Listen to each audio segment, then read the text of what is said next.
Ui, was dreht sich denn hier wieder Leckeres? Tja, ihr habt abgestimmt und so habt ihr es gewollt.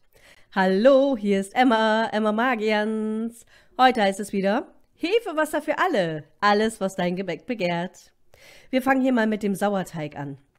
Ich habe hier 150 Gramm Roggenvollkornmehl, dazu noch 150 Gramm Wasser und hier ist mein Roggenanstellgut. Ihr könnt für dieses Rezept auch jeden anderen Sauerteig nehmen. Und ich habe das jetzt so gemacht, dass ich das einen Tag vorher angerichtet habe, also alles zusammengemischt habe, um am nächsten Tag den Teig herzustellen. Es kann ja aber auch sein, dass ihr sowieso gerade dabei seid, Sauerteig herzustellen. Dann werdet ihr da Überschüsse von haben. Und wenn ihr jetzt zum Beispiel 200 Gramm Anstellgut einfach da habt, dann könnt ihr es auch so machen, dass ihr die verbleibenden 150 Gramm unterteilt in 75 Gramm Wasser und 75 Gramm Mehl. Und dann habt ihr auch eure 350 Gramm Anstellgut, die ihr für dieses Brot braucht. Also das jetzt einfach nur so als Rechenbeispiel. Wenn ihr dazu Fragen habt, dann schreibt sie auch natürlich gerne in die Kommentare. So, ich mische das Ganze gut durch. Wenn ihr Vollkornmehl verwendet, so wie ich das jetzt heute auch mache, dann kann es eventuell sein, dass ihr noch ein bisschen extra Wasser hinzugeben müsst. Also die Angaben unten sind beim Sauerteig ja immer nur so eine Richtlinie. So, nächster Tag. Was haben wir hier? Das sieht aber schon mal gut aus. Ich habe hier einmal Weizenmehl, Roggenmehl. Da habe ich mich wieder für das Vollkornmehl entschieden. Beim Weizenmehl, das ist glaube ich ein 405er. Dazu gebe ich schon mal das Salz. Dann habe ich hier natürlich Hefewasser. Das hat eine ganz tolle Farbe, das habe ich mit Pflaumen hergestellt. Also variiert das. Das war vorher ein Apfelhefewasser, danach habe ich Pflaumen hinzugegeben. Das ist das Schöne an der selbst hergestellten Hefe. Sie ist variabel und ich verlinke euch nochmal oben rechts, wie das funktioniert. In meine Schüssel gebe ich jetzt die Mehle mit dem Salz schon mal hinein. Dann die selbst hergestellte Hefe, das Hefewasser. Das Anstellgut püriere ich immer, das kommt dann mit in die Brote. Und dann noch ein bisschen Wasser. Als letzte Zutat, ihr könnt es sehen, das Anstellgut hat sich richtig toll gemacht über Nacht, ist schön aufgegangen, so wie es sein soll. Und das kommt jetzt dazu. Ich hatte es zwischendurch mal kurz im Kühlschrank geparkt, deswegen ist es noch mal ein bisschen eingefallen. Also macht euch da immer nicht so viel Stress. Das klappt wunderbar mit diesem Brot. Super einfaches Rezept. Ich kann euch das wirklich sehr ans Herz legen.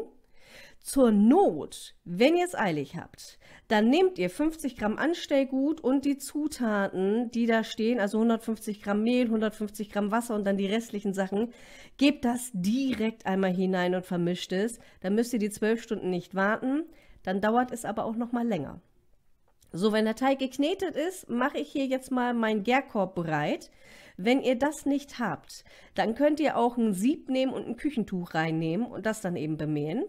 Hier ist der fertige Teig, er klebt ein bisschen und ich möchte das gerne so machen bei meinem Roggenmischbrot, dass das so richtig schön natürlich aufplatzt, also ohne Einschneiden. Deswegen sorge ich dafür, dass in die Falten genügend Mehl reinkommt. Das seht ihr jetzt auch gleich nochmal. Ja, mit ein bisschen Mehl ist er auch schon weniger klebrig und richtig schön geschmeidig. Jetzt wirke ich ihn schön rund. So, das ist jetzt die Unterseite. Die untere Seite, die ich jetzt auf der Arbeitsfläche habe, das ist das Stück, was später oben ist, weil das soll aufplatzen, hier. Deswegen schön nochmal bemehlen. Die andere Seite mache ich auch nochmal, damit mir das im Gärkörbchen gleich nicht so anklebt und dass es eine richtig schöne Form habt.